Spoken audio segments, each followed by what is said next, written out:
Welcome back to another Thoughts and Impression.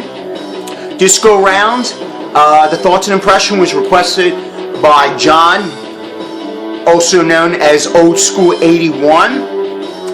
And Old School 81 asked me to take a look at a very obscure 2D fighter for the Neo Geo. And that obscure fighter is Kizuna Encounter. Kizuna Encounter was developed by SNK, came out in 1996, and it's rated at 242 meg. Kizuna Encounter is the sequel to Savage Reign. And a lot of things have changed, where Savage Reign focused on one-on-one fighting and kind of like a line switch or a plane switching system, very similar to Real Bout. But the difference is rather than sliding a little bit into the background, you actually move to a higher plane or higher ground in order to avoid your opponent's attack. Here, it's a total redo of the game and focusing on a tag battle action style type of game. And basically that's what it is, and it actually making a much better game. And the plot is basically the protagonist of the previous game, Sho Hayate, defeated this guy called King Leo. King Leo reorganizes the tournament, hence the sequel for this game. So, and then you will fight a newer final boss if you defeat him. And basically that's what it is in a nutshell. So let's take a look at this game and see what it's about. Alright, now like I stated, it is a tag battle action game. Now as you see, the glowing areas, the red and the blue, those are designated areas that you can tag in and out. If you're not within those designated areas, you cannot tag. So therefore giving a strategy to make sure that you are on your side and to keep the opposing opponent on your side, so this way they can't tag out. And also you can dodge by pushing A and B. And also here's the biggest factor of the strategy, is if you have one of your characters defeated, you lose completely. Even though your character in the background could have a full health or still be remaining, you still completely lose. So it adds an element of strategy to the game in order to know how to play and how to come at your opponent. Here's your character selection. I'm going to pick one of the new characters. I'll pick also Kim. Kim is supposedly a descendant of Kim Katwan, the one from Fatal Fury and King of Fighter fame.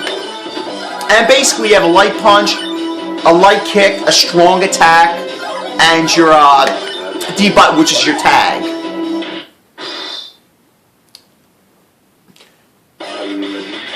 And yeah, basically that's the game's mechanics. So the game does focus on combinations, besides special moves, and all the special moves are accomplished via Street Fighter motions.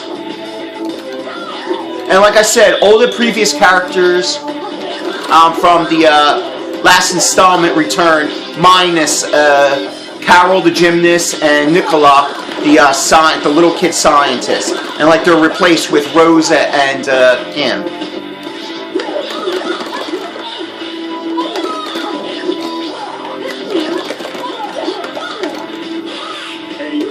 Now, the one thing I do like about this game, though, it focuses more on hardcore fighting than the previous game, where it focused on kind of like a bit of silliness. Now, don't get me wrong, I like a game, don't have to be a game, doesn't have to be that serious, but the other one was a little too goofy, whereas this one does focus a bit more on strategy and overall fighting mechanics, and it's just a really addictive, fun game to play. And the one thing that stands out about this game, though, is the graphics. I do enjoy them. Not only so much the characters, they look pretty good. The backgrounds are really good.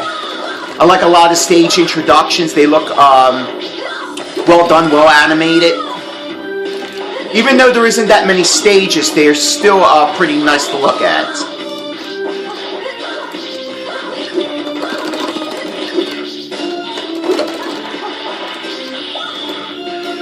as you can see, you gotta try and keep the person from tagging out. Sometimes it's better. And also it features the camera zoom in, zoom out feature, which is pretty nice.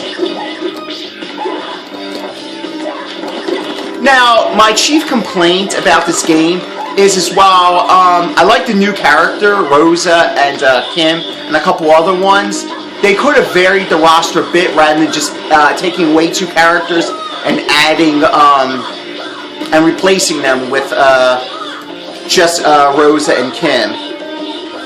I wish that they would have kind of put a different lineup, but I guess beggars can't be choosers. The only other complaint I can see about this game is while it's combination based, and the controls are pretty tight, some moves or combinations feel a bit awkward because they feel stiff. Like the characters could have used actually a few more frames of animation. This is one of my favorite intros with the crows come out. But other than those chief complaints, which, I mean, for the most part, are pretty minor, the game does what it does. It concentrates on being a hardcore fighter rather than just being a novelty or something simple or goofy. Now, of course, it came out for the Neo Geo AES, MVS, and I'm pretty sure the Neo CD. It also came out as a compilation for the PlayStation 2.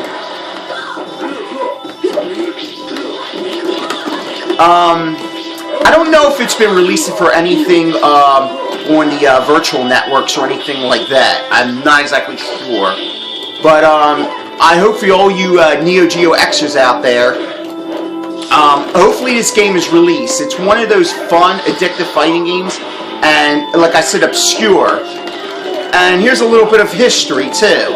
This game, the European version of this game, since it was produced in such limited numbers, sold for many years ago for $15,000. So that's how expensive or rare this game is. It's not rare as a Japanese release, but it's rare as a European release.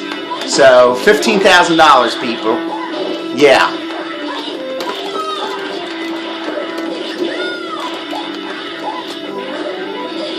Ugh. So yeah, I hope you enjoyed,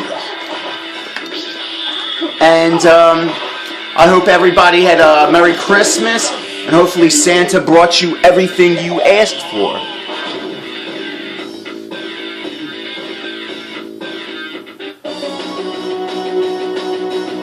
I'm going to end off with a little bit more gameplay so you can get a little bit of a glimpse of the game.